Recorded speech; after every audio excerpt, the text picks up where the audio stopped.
ချို့အမလေးကိုယ့်ကိုအာဟုသို့ကင်းကင်းအိတ်နေတာကောင်းတယ်တဲ့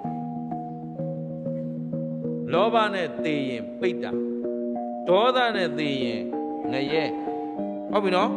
မောဟနဲ့သေရင်တိရစ္ဆာန်ဘဝရောက်ရင်ကြီးနိုင်ငယ်ညင်နိုင်ရစားတိရစ္ဆာန်တို့ရဲ့မောဟကိုကြည့်လိုက်သူတို့မှာသီလဆိုတာရှိသလားသမာဓိပညာဒါန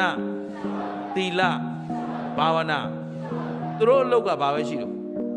အိစာကာမပြောအိဖို့ရဲ့စားဖို့ရဲ့ကာမဂုဏ်ခံစားဖို့ကာမဂုဏ်ဆိုတာအခု